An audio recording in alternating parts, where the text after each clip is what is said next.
La version GMAO de OpenClinic héberge également une série de tableaux de bord. Mais évidemment, ici, il s'agit de tableaux de bord qui sont spécifiquement focalisés sur la gestion des inventaires et de la maintenance des équipements biomédicaux, des infrastructures sanitaires, des véhicules, etc.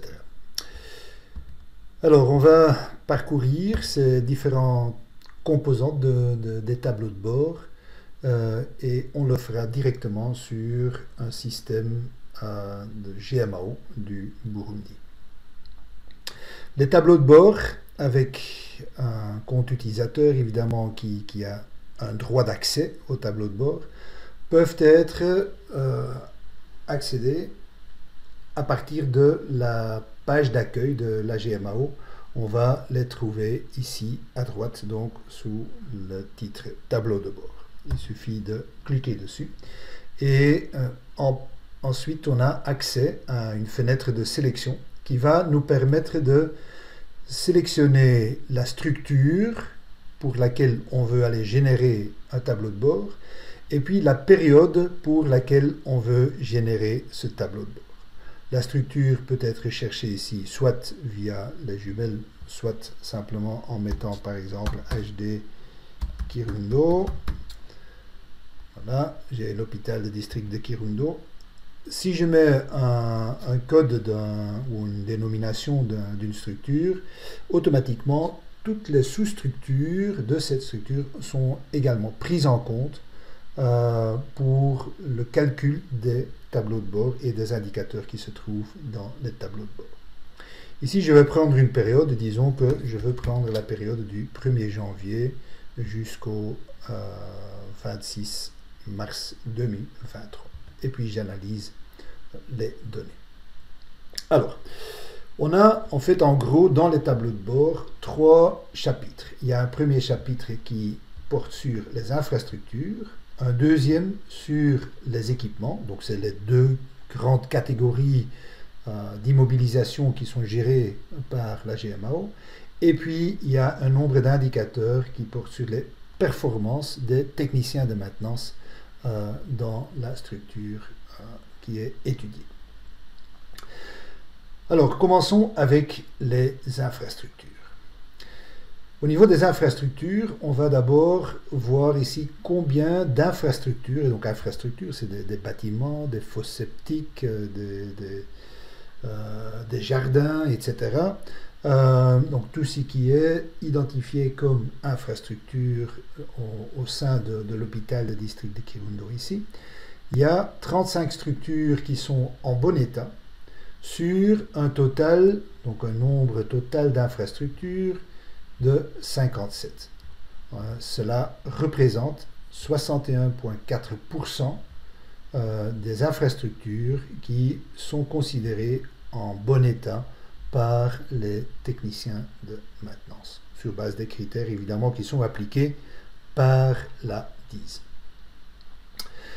On a également ici le nombre d'interventions, de contrôles qui ont été réalisées sur ces infrastructures dans la période qui a été étudiée, le nombre d'interventions préventives qui ont eu lieu, le nombre d'interventions correctives, donc sur base d'une demande d'intervention suite à un défaut au niveau d'une infrastructure, d'un bâtiment par exemple, et le nombre d'interventions correctives qui ont été réalisées avec succès. Et puis on a encore le nombre de nouvelles infrastructures qui auraient été introduites dans le système pour le site ou l'hôpital, dans ce cas-ci, en question. Si je prends évidemment une période plus longue, je vais dire voilà à partir du 1er janvier 2022, ça prend un peu plus de temps pour calculer, mais je vais avoir, voilà, ici j'ai maintenant 3 interventions préventives qui ont été faites au niveau de cet hôpital. Mais bon, le nombre de bâtiments en bon état, ça ne change pas trop. Alors, la deuxième partie concerne plutôt les équipements. Donc ici, on a les infrastructures et ici, on a les équipements. Quand je regarde ici le nombre d'équipements qui sont opérationnels, donc ça veut dire qu'ils sont fonctionnels et en service, ou bien fonctionnels et hors service, ils ne sont pas utilisés, mais ils sont quand même opérationnels.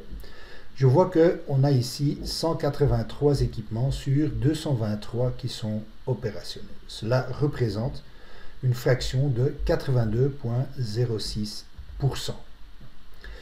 Et quand je regarde le nombre d'interventions qui ont été faites sur les équipements, bon, là évidemment, on en a beaucoup plus. Hein, donc c'est normal, on a beaucoup plus d'interventions, certainement des interventions préventives sur les équipements biomédicaux que sur les infrastructures. Et donc on a ici eu 35 interventions de contrôle. Donc les interventions de contrôle, ce sont en fait des inspections, mais où on ne va pas, par exemple, mettre de l'huile où on ne va pas changer l'un ou l'autre consommable. Il n'y a pas de réelle intervention, ça se limite à un contrôle ou à une inspection. Et puis on a un nombre d'interventions préventives, comme dépoussiérer des ordinateurs, contrôler des câbles, nettoyer certains éléments d'un équipement biomédical, etc. Donc là où on fait en fait une intervention sur l'équipement. Donc on a eu 553 interventions dans la période étudiée ici. Il y avait 6 interventions correctives, ça veut dire que c'est à demande d'un utilisateur qui a un équipement qui est défectueux, qu'on fait une intervention, et 6 de ces interventions se sont terminées avec succès. Donc on a 100% de succès ici pour les interventions correctives. Le nombre de nouveaux équipements qui ont été introduits dans cette période-là sont de nombre de 11.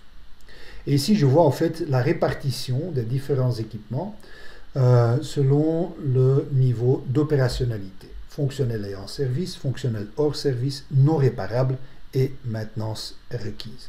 Et j'ai toujours la possibilité d'éliminer l'un ou l'autre élément ici dans les graphiques. Si je veux par exemple éliminer le non réparable, je vais voir simplement la distribution de ceux qui restent en cours. Où on voit évidemment ici les 82%, là c'est évidemment la grande majorité. Ce sont ceux qui sont fonctionnels et qui sont en service.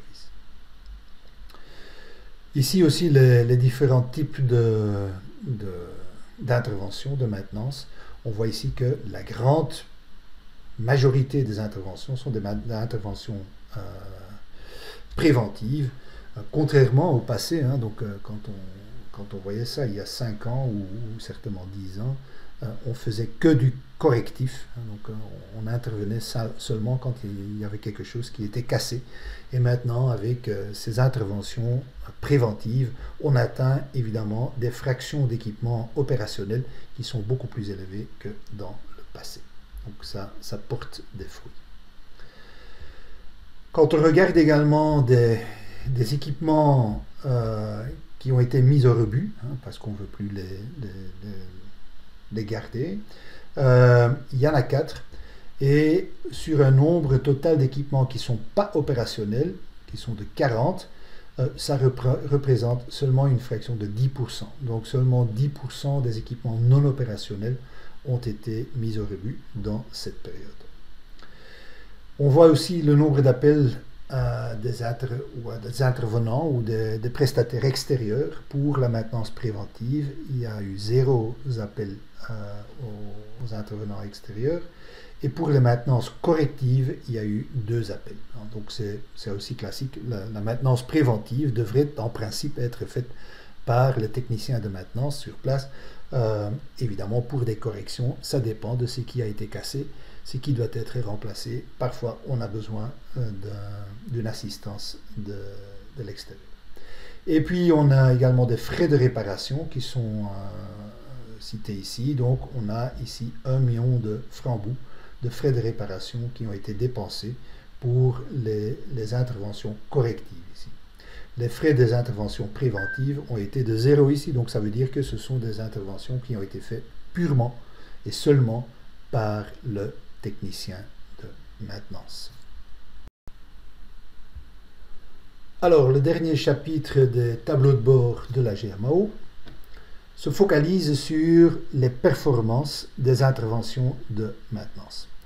Donc quand je regarde ici cette période, on ne va pas seulement voir simplement ce qui existait comme inventaire, ce qui devrait être fait ou ce qui a été fait, mais on va comparer ça également avec ce qui devrait être fait et donc voir quelles sont les performances de la maintenance qui a été réalisée dans la structure en question. Alors si je vois ici d'abord la première ligne, le nombre total d'interventions préventives et de contrôle qui étaient à réaliser. Je vois qu'il y avait 238 interventions qui auraient dû être réalisées dans cette période étudiée. Si je veux avoir le détail, je peux toujours cliquer sur le chiffre et en fait le système va me générer, bon ici ça va être une longue liste, de tout ce qui devrait être fait. Et donc par exemple, ici, il était prévu pour le 1er janvier 2022 de faire une intervention, donc un entretien de tensiomètre médical. Bon, la dernière intervention n'a pas été faite, donc il n'y a pas eu d'intervention. Ici, c'était prévu pour le 2 février 2022. En fait, la dernière intervention qui a été faite était le 2 février 2023. C'était une année plus tard. Une intervention qui était prévue le 31 octobre 2022, on a fait ça le 31 janvier 2023, et ainsi de suite. Donc on voit qu'il y a un certain nombre de cases qui sont vides, ça veut dire qu'on n'a pas fait cette intervention, et il y a des cases qui sont remplies, et donc là c'est des interventions évidemment qu'on a faites. Mais ici on voit qu'il y en a encore beaucoup qui restent encore à faire. Ça veut dire qu'on a fait ici, sur les 238, on a seulement fait un nombre limité. Donc ici, c'est 238 à faire et on a réalisé 97 prestations, donc 97 interventions. 97 interventions qui représentent en fait 40%, 40,34% de ce qui devrait être fait pendant cette période. Donc c'est quand même moins de la moitié qui a été fait. 97 interventions préventives qui ont été faites, ça ne veut pas forcément dire que ce sont 97 plans de maintenance qui ont été honorés, parce qu'ici j'ai étudié une période qui est plus longue qu'une année, et si par exemple j'ai un plan de maintenance annuel, je pourrais avoir fait quelque chose en janvier 2022, une autre intervention en janvier 2023, et ça représenterait en fait deux interventions, mais pour un même plan de maintenance. Donc ici, le nombre de plans de maintenance différents couverts est de 96. Donc il y a seulement un plan de maintenance pour lequel on a fait deux interventions pendant la période étudiée. Ici, la même chose, donc quand on regarde ici les interventions qui ont été faites sur les différents équipements, on a surtout fait des interventions, on voit ici en vert, sur les équipements qui sont fonctionnels et en service. Ici, ce sont des équipements où l'état de fonctionnement n'est pas connu. Des interventions sur du fonctionnel et hors service, c'est minime. Des interventions sur des équipements qui sont non réparables, c'est quand même 24.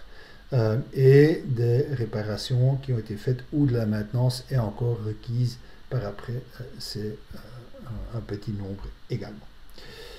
Ici aussi, hein, donc, comme dans l'autre, si je vais éliminer ceux où c'est pas connu, voilà, je vais avoir la répartition entre les différentes catégories où l'état de fonctionnement est connu. Ça, c'est l'état de fonctionnement après l'intervention. Si je veux connaître le détail de toutes les interventions qui ont été faites, je clique également ici sur le chiffre et je vais avoir la liste de ce qui a été réalisé par le technicien de maintenance. Et donc là, je vais voir que j'ai chaque fois des dates de dernière intervention ici à côté, sauf pour les éléments où la maintenance est seulement prévue dans l'avenir, évidemment. Et alors, les deux derniers indicateurs, c'est d'abord le temps entre l'introduction d'un bon de commande et l'intervention, donc c'est 1,2 jours, Et ici, on a le temps moyen entre l'introduction des bons et la résolution du problème. Et donc là, c'était également de 1,2 jours.